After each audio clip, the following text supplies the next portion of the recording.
थे धन्य वो जवान वो अपने, थी धन्य वो उनकी जवानी, तुम भूल ना जाओ उनको, इसलिए सुनो ये कहानी। ममता दीदी बंगाल की मुख्यमंत्री भी हैं और बंगाल की शेरनी भी हैं, उनको आप नहीं बचा सकते। बेटिए, ज्ञान मत बांटो, कौन सी किताब में लिखा है? अरे सुन तो लीजिए भैया, आप तो सुन भी नहीं रहे, बोल पहले रहे। आप सोचिए, पुलवामा पे हमला हुआ, 19 का चुनाव चल रहा था, घड़ियालू आंसू बहा रहे थे पूरे सत्ता पक्ष के लोग। इसका एक आदत बन गया कि कुछ भी बोल देगा, ये क्या तरीका है? अरे बैठो चुप। मैंने अंग्रेजों के राज के बारे में सुना था, वो परदेसी थे पर हिंदू धर्म खतरे में नहीं था। मुगलों के राज के बारे में सुना है, हिंदू धर्म खतरे में नहीं। अब कैसा हिंदू धर्म का राज है कि हिंदू धर्म खतरे में पड़ गया? मुझे बताइए, कौन कर रहा है इसको? इस बात पर धर्मेंद्र जी बड़े खुश हो रहे हैं और कोई भी सदस्य या मंत्री महोदय खड़े होकर कोई भी किसी से बातचीत नहीं करेंगे, नहीं तो मैं नाम लेकर उल्लेख करूंगा। मैं ऐसे चीजें आप अपने आप को एक दबंग के नाते चलाएंगे तो ये देश सहन नहीं करेगा, लोग सहन नहीं करेंगे, ये पार्लियामेंट सहन नहीं करेगा। बचपन में स्कूल में पढ़ाई करते वक्त हम सबको टीचर ने ये बोलकर जरूर धमकाया होगा कि अगर हम क्लास में बातचीत करेंगे तो ब्लैक बोर्ड पर हमारा नाम लिख दिया जाएगा। बड़े होने पर हम ये सलीका भी सीख गए, इसलिए कॉलेज और यूनिवर्सिटीज में टीचर ऐसा नहीं कहते, ना ही ऐसी कोई धमकी देते हैं। लेकिन आज संसद में स्पीकर ओम बिरला ने संसद के सदस्यों को कुछ ऐसी ही चेतावनी दी। क्यों, ये भी बताएंगे और बताएंगे कि बीजेपी पर चुनाव देखकर सदन में अपने फायदे के बिल पेश करने का आरोप किसने और क्यों लगाया, ममता दीदी को किसने शेरनी बताया और क्यों, और स्पीकर ओम बिरला ने किसे ज्ञान न बांटने की सलाह दे दी। पार्लियामेंट स्ट्रीट के इस अंक में इन सारे ही मुद्दों पर चर्चा करेंगे। नमस्ते, मेरा नाम शुभम है और आप देख रहे हैं खबर गांव का संसद की कार्यवाही से जुड़ा खास शो पार्लियामेंट स्ट्रीट। 2 अप्रैल 2026 संसद के बजट सत्र का अंतिम दिन। लोकसभा की कार्यवाही बिना हंगामे के शुरू हुई। प्रश्नकाल में संसद सदस्यों ने अपने अपने सवाल रखे। इसी क्रम में आजाद समाज पार्टी के नगीना से सांसद एडवोकेट चंद्रशेखर ने एक बार फिर से सदन में वेस्ट एशिया की जंग से देश में गैस की किल्लत और इस किल्लत से बढ़ रही इंडक्शन कुकिंग की जरूरत पर बिजली के बिल और उनके मीटर कनेक्शन को लेकर सवाल किया। पश्चिमी एशियाई संकट के कारण ईंधन की किल्लत बढ़ रही है और शहरी क्षेत्रों में इंडक्शन चूल्हा लोगों के लिए भोजन का प्रमुख साधन बनता जा रहा है। ऐसे में यदि प्रीपेड स्मार्ट मीटर के कारण रिचार्ज ना होने पर बिजली कट जाती है तो लोगों के सामने भोजन का संकट खड़ा हो जाएगा।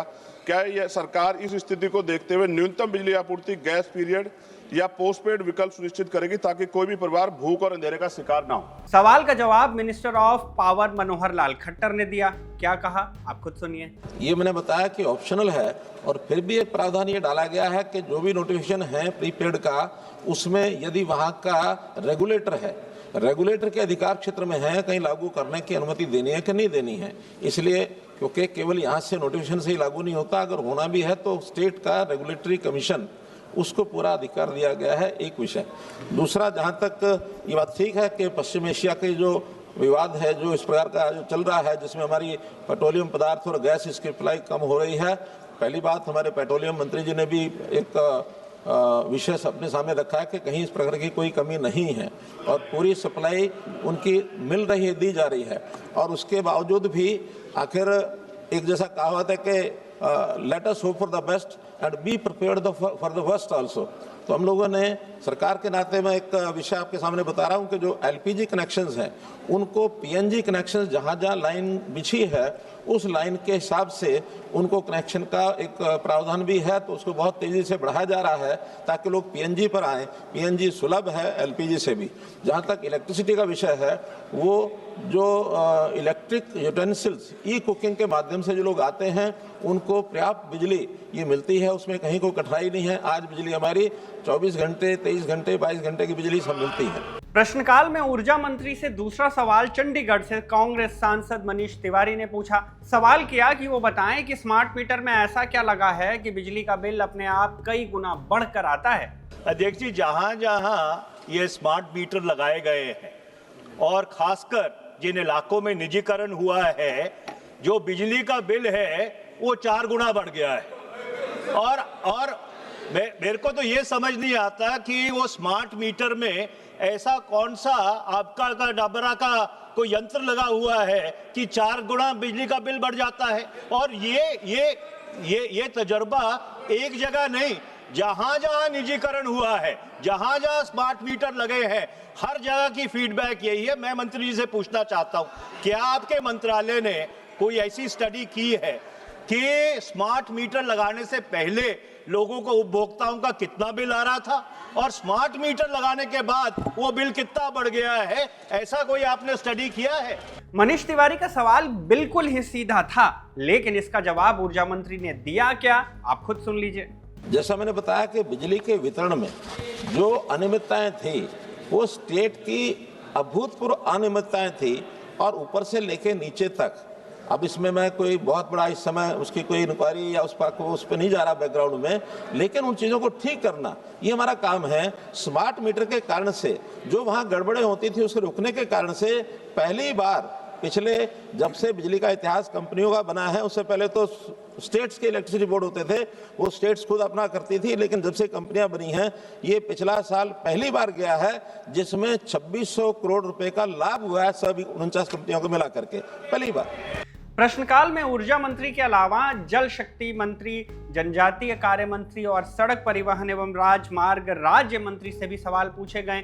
सवाल जवाब के बाद जब शून्यकाल की शुरुआत हुई तो सदन में शोर शराबा होने लगा। इस पर स्पीकर ओम बिरला ने संसद के माननीय सदस्यों को वही चेतावनी दी जो हमें और आपको प्राइमरी स्कूल के दौर में दी जाती थी। क्या कहा, आप खुद सुनिए। माननीय सदस्यगण, कई माननीय सदस्य आधे घंटे से पीछे बैठकर बातें कर रहे हैं और कई माननीय सदस्य सदन में खड़े होकर बहुत देर तक बातें करते रहते हैं। मैं आज स्पष्ट कहना चाहता हूं, कोई इमरजेंसी हो 1 मिनट बात कर लो, 2 मिनट बात कर लो, 3 मिनट बात कर लो, कोई भी माननीय सदस्य यहां पर सदन के इस हाउस के अंदर बातचीत आवश्यक हो तभी करेगा और कोई भी सदस्य या मंत्री महोदय खड़े होकर कोई भी किसी से बातचीत नहीं करेंगे, नहीं तो मैं नाम लेकर उल्लेख करूंगा। हंसी मजाक को एक तरफ रखें तो आपको एक कायदे की बात बताते हैं। स्पीकर द्वारा नाम लेकर उल्लेख करना आपको स्कूल की याद दिला तो सकता है, लेकिन यह संसदीय लोकतंत्रों में एक स्थापित परंपरा है। स्पीकर के पास यह अधिकार होता है कि वो किसी सदस्य का नाम लेकर उल्लेख करें अगर वो सदस्य कार्यवाही में खलल डाल रहा हो। प्रायः स्पीकर टोकते हैं या चेतावनी देते हैं और माननीय सदस्य कहकर उनको कुछ भी बात कहनी होती है तो कहते हैं, लेकिन वो नाम नहीं लेते हैं। स्पीकर ओम बिरला जिस नाम लेकर उल्लेख करने की बात कर रहे हैं, अगर वैसा किया जाए तब चिन्हित सांसदों को सदन से बाहर जाना पड़ सकता है। वो न जाएं तो स्पीकर मार्शल को हुक्म दे सकते हैं। जाहिर है ये किसी को भी अच्छा नहीं लगता, इसलिए स्पीकर आमतौर पर सदस्यों को जुबानी टोकते हैं और कहते हैं कि अगर आप नहीं माने तो मैं नामित करूंगा। और जैसा कि हमने आपको बताया, संसद में नामित होना स्कूल में नामित होने से कहीं गंभीर मामला है। अब लौटते हैं लोकसभा की कार्यवाही पर। इसके बाद यानी इस नसीहत के बाद संसद में मैटर्स ऑफ पब्लिक इंपॉर्टेंस पर बातचीत हुई। माने सभी सांसदों ने अपने अपने लोकसभा क्षेत्र की समस्याओं पर चर्चा की। बिहार के पूर्णिया से निर्दलीय सांसद पप्पू यादव ने बिहार के स्कूल, कॉलेज और कोचिंग सेंटर्स में बच्चियों के यौन शोषण के मुद्दे को सदन में उठाया। क्या कहा उन्होंने, आप खुद सुनिए। मैं लगातार बिहार या अन्य जगहों पर, चाहे वो हॉस्टल हो, चाहे छात्रावास हो, चाहे कोचिंग हो या कॉलेजेस हो, चाहे गांव में महिलाएं हों, लगातार बेटियों का शोषण। नूरसराय में की घटना है, ढिबरा गांव है, एक जिसके पति बाहर में काम करते थे, पत्नी पैसा मांगने गई, वहां पर 5 से 10 लड़के ने जिस तरीके से मणिपुर की घटना की पुनरावृत्ति की है, नालंदा जैसे जगहों पर, सर उसकी गंभीरता को आप सोच नहीं सकते हैं। जिस तरीके से पूरा दुनिया ने देखा है, इतनी बड़ी घटना बिहार में कभी इस तरह की दिन में घटना नहीं घटित हुई थी। दूसरी तरफ 6-7 लड़के लगातार जिस तरीके से डगरवा में सामूहिक बलात्कार किए, हमारे बरहारा में दिबरा से उठा करके ले गए। इसी तरह सहरसा के ईंट भट्ठे में लगातार ईंट भट्ठे के मालिक के द्वारा गरीब मजदूर नाबालिग बच्चों को नचवाना और उसके साथ बलात्कार करना और उसका शोषण करना भट्ठे में लगातार 1 सालों से। उसी तरह भवानीपुर की एक बच्ची को 1 साल से एक गलत आदमी के द्वारा कैद करके बलात्कार लगातार करते रहना। छपरा में भी वही घटना, आड़ा में भी वही घटना। नीट्स की बच्ची को अभी तक छात्रावास में जिस तरीके से बड़े लोगों ने उस घटना में घटित हुई, कोई उस पर कार्रवाई एक्शन नहीं हुआ है। मैं आपके माध्यम से सरकार से मांग करता हूं कि छात्रावास के लिए एक कड़े कानून हो, एसपीटी ट्रायल की व्यवस्था हो, और जिस थाने के अंदर बच्चियों के साथ यौन शोषण हो उसका किसी भी कीमत सस्पेंड हो। और अंत में एक रिक्वेस्ट, जो घटना नूरसराय की घटी है और नीट्स की बच्ची, और इस घटना में अविलंब एसपीटी ट्रायल करके फांसी की सजा हो, उसको छोड़ा नहीं जाए और बेटियों की सुरक्षा की व्यवस्था की जाए, ये मैं आपसे आग्रह करूंगा। धन्यवाद। मैटर्स ऑफ पब्लिक इंपॉर्टेंस की चर्चा के बीच लोकसभा में आज हंगामे और विरोध के बीच the CAPF general administration bill 2026 पेश हुआ। वैसे तो इस बिल को केंद्रीय गृह मंत्री अमित शाह को पेश करना था, लेकिन आज की तारीख में वो बंगाल के दौरे पर दिखे। उनकी गैर मौजूदगी में सदन के अंदर गृह राज्य मंत्री नित्यानंद राय ने इसे पेश किया तो सदन में विपक्षी पार्टी के सांसदों ने आपत्ति जताई। इस आपत्ति पर स्पीकर ओम बिरला ने सदस्यों को ज्ञान न बांटने की सलाह दे दी। केंद्रीय सशस्त्र पुलिस बल सामान्य प्रशासन विधेयक 2026, माननीय गृह मंत्री जी। अध्यक्ष महोदय, मैं माननीय गृह मंत्री जी की ओर से प्रस्ताव करता हूं कि केंद्रीय सशस्त्र पुलिस बल सामान्य प्रशासन विधेयक 2026 पर राज्यसभा द्वारा पारित तय रूप में विचार किया जाए। बैठिए बैठिए, ज्ञान मत बांटो। कौन सी किताब में लिखा है कि गृह राज्य मंत्री बिल को पास नहीं करते? कौन सी किताब में लिख रहा है बताइए?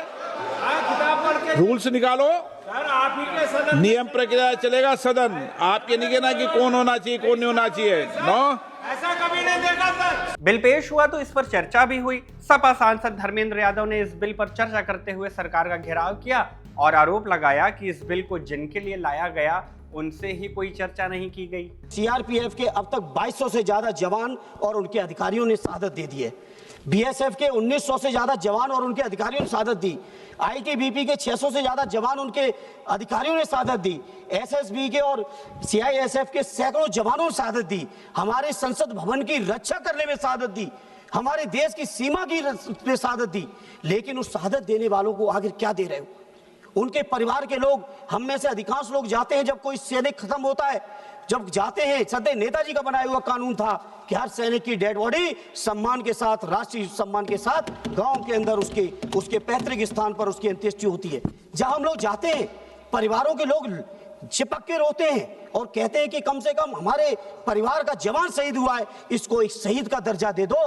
वो शहीद का भी दर्जा देने में आपकी सरकार कंजूसी पे कंजूसी, छोटा मन से छोटा मन करते चले जा रहे हैं। आप सोचिए, पुलवामा पे हमला हुआ, 19 का चुनाव चल रहा था, घड़ियालू आंसू बहा रहे थे पूरे सत्ता पक्ष के लोग, घड़ियालू आंसू बहा रहे थे।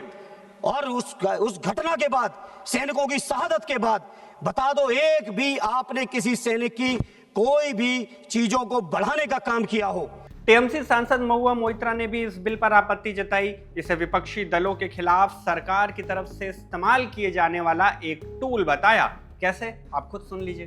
Actually, this IPS deputation in the CAPF is being weaponized against the opposition during the time of election. In Bengal, what have you done today? You've removed all Bengal cadre IPS officers. You have shifted every single state cadre police officer. Why? Because you are saying they are agents of Trinamool. Fine, they are agents of Trinamool. But what have you done? What have you done is you have brought in IPS officers from every BJP-ruled state to control the CAPF in Bengal. Let me give you one example. In Bengal today, there are 2,500 CAPF companies. That's 2.5 lakh soldiers on the ground being controlled by one key player, Shalabh Mathur, IG rank officer, 2006 batch, UP cadre. He only joined the CRPF on deputation in January, 2 months ago. And he is already there in the Bengal polls. His wife is posted as Joint Director, Central Intelligence Bureau. In Calcutta, Manipur cadre IPS. Another backed up duo, Ashish Bharti, Swapna Meshram, both IPS DIGs 2011 Bihar cadre, recently joined CRPF, posted to Bengal. Now, why suddenly post two husband-wife duos with no experience in Bengal who have just joined CRPF? Make it to run brief, the kindly show? conclude. कुछ इन्हीं लम्हों के साथ लोकसभा की आज पूरी कार्यवाही matters of public importance और सीएपीएफ बिल के नाम रही। अब बात राज्यसभा की करते हैं। राज्यसभा की कार्यवाही हंगामे के नाम रही। कांग्रेस सांसद जयराम रमेश ने बार बार सदन में सवाल उठाया कि संसदीय कार्य मंत्री इन बातों को स्पष्ट करें कि सदन में आज किन मुद्दों पर बात होनी है, कौन से बिल पर चर्चा होगी और आज के बाद सदन की बैठक कब होगी। सुनिए उन्होंने क्या सवाल किया। Bill will be taken up first. I presume the Andhra Pradesh bill is going to be taken up first. Is the House being adjourned today? Are we meeting tomorrow? Is it being adjourned sine die? Is it being adjourned till a later date to be notified? Please clarify what is your intention. Jairam Ramesh के सवालों पर संसदीय कार्य मंत्री किरण रिजिजू ने clarification भी दिया, जिस पर जयराम रमेश ने आपत्ति जताई। क्या बोला और क्या आपत्ति हुई, आप खुद देख और सुन लीजिए। The House to be adjourned, and we will meet very soon for a very specific period for the purpose of the session is already known to the honourable members.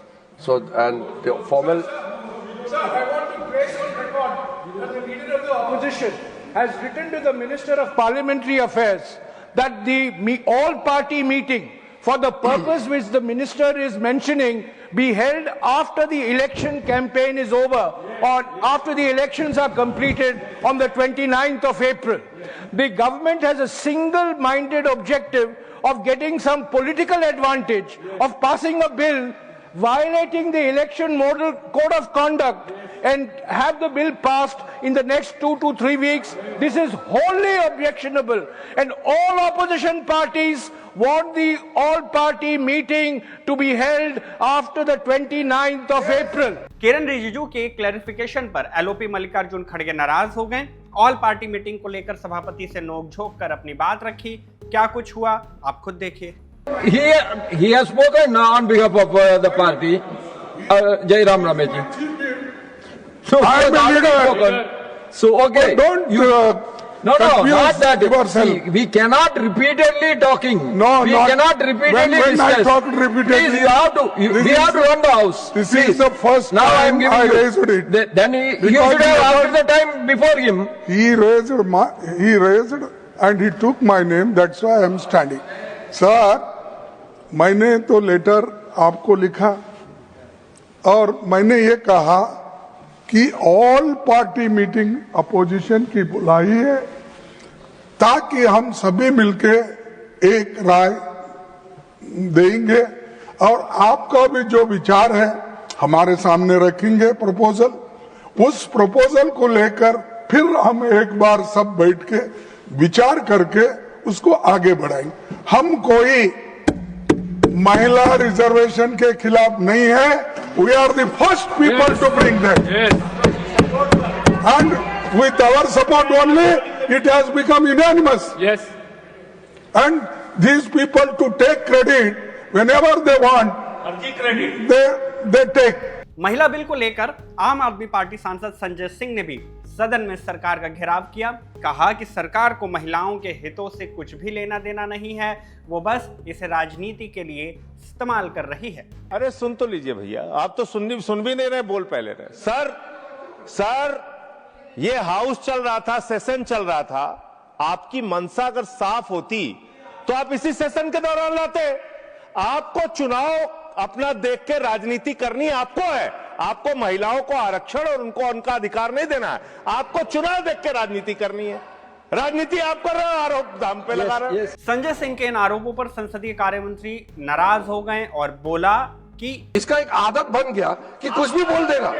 ये क्या तरीका है संजय? ये कोई हमको आपको आप सुनिए Sanjay ji, please take your seat. देखिए sir, let him respond. I will come back to you. इस तरह का please take your seat. Let him respond. Sir इस तरीके let him respond. सर ये अपना ये पूरा let him respond. सर हमने बहुत इज्जत के साथ बुलाया, इनको भी 3 बार बुलाया। कम से कम जब सबको हम निमंत्रण देता है उसको आगे आना चाहिए। हमने ऐसा बहुत सरकार देखा है, पहले विपक्ष को पूछते नहीं थे, पहले तो ये लोग विपक्ष को पूछते नहीं थे, हम एक एक पार्टी को बुला रहे हैं, फिर भी ये इस तरह का राजनीति कर रहे हैं। बहसबाजी के बीच सदन में the Andhra Pradesh reorganisation amendment bill पेश हुआ, चर्चा भी हुई। आप सांसद संजय सिंह ने इस बिल पर चर्चा करते हुए अपना समर्थन तो दिया, लेकिन साथ में एक चेतावनी भी दी। क्या, खुद सुनिए। माननीय मंत्री जी ने कहा कि ममता दीदी को हमने बचाया, ममता दीदी को हमने बचाया। हिंदुस्तान की राजनीति में कोई आदमी यकीन नहीं करेगा कि ममता दीदी बंगाल की मुख्यमंत्री भी हैं और बंगाल की शेरनी भी हैं, उनको आप नहीं बचा सकते। और डरने की जरूरत, वो किसी से डरने वाली नेता नहीं है, किसी से डरने वाली नेता नहीं है, इसलिए इस प्रकार का क्रेडिट मत लीजिए। इनका इतिहास क्या है मान्यवर, इनका इतिहास क्या है? समय बहुत कम है, बस खत्म कर रहा हूं। जोड़ तोड़ और राज्य सरकारों को धोखा देने का इतिहास मोदी सरकार का रहा है। इन्होंने दिल्ली की सरकार को धोखा दिया, बार बार हमारे अधिकार छीने। इन्होंने आंध्र प्रदेश के अंदर यही खेल किया, वाईएसआरसीपी से कहा तुम 3 राज्य बनाओ, वो 3 राज्य बनाने में लग गए। इनको कहा अमरावती बनाओ, या अमरावती बनाने में लग गए। तो ये जो खेल करते हैं इनसे थोड़ा सावधान रहिएगा। इन्होंने अकाली दल को धोखा दिया, इन्होंने शिवसेना को धोखा दिया, इन्होंने एनसीपी को धोखा दिया, इन्होंने जनता दल में बीपी सिंह जी को धोखा दिया, इन्होंने जनता पार्टी में उस समय की मोरारजी सरकार को धोखा दिया। तो इनका इतिहास जो है ये धोखे का, जोड़ तोड़ का ये इतिहास रहा है। मान्यवर, मैं आपके माध्यम से अपने टीडीपी के मित्रों से सिर्फ इतना कहना चाहता हूं, इनके इतिहास को याद रखिएगा। जब तक चाबी आपके हाथ में है, अमरावती के लिए विकास का सारा धन ले लेना, विकास कर लेना। बहुत बहुत धन्यवाद। इस बिल पर चर्चा करते हुए शिवसेना यूबीटी की सांसद प्रियंका चतुर्वेदी ने अपने टर्म का आखिरी स्पीच दिया। उन्होंने इस बिल का सपोर्ट किया, लेकिन साथ में इस बिल की कुछ खामियां भी गिनवाई। We support the principle of giving Andhra Pradesh a permanent statutory capital. Amravati was identified after consultation and planning, and significant infrastructure investment had already begun. Over 56,000 crore worth of projects are still underway. But nearly 34,000 acres of agricultural land, which were pooled from farmers who surrendered their livelihoods on the faith of a promise, developed plots, housing and education for their children. This bill, as it stands, contains no timeline, no compensation framework, and no binding commitment to those farmers. So I'm hoping that this will also be looked into, sir. समर्थन और विरोध की चर्चाओं के बीच the Andhra Pradesh reorganisation amendment bill को राज्यसभा से भी पास कर दिया गया। इसके अलावा जन विश्वास अमेंडमेंट ऑफ प्रोविजंस बिल भी पेश हुआ, चर्चा हुई और पास भी। तो कुछ इन चर्चाओं के साथ ही संसद में बजट सत्र का अंतिम दिन विधेयकों के पासिंग और उन पर चर्चा के नाम रहा। बजट सत्र के साथ ही पार्लियामेंट स्ट्रीट में भी अब अल्प विराम लगाते हैं। अब हमारी मुलाकात होगी संसद के अगले सत्र में। तब तक अपना और अपनों का ख्याल रखिए। खबर गांव को अगर आपने अब तक सब्सक्राइब नहीं किया तो प्लीज कर लीजिए। देखते और दूसरों को दिखाते रहिए खबर गांव। मेरा नाम शुभम है और कैमरे के पीछे है मेरे साथी सर्वेश।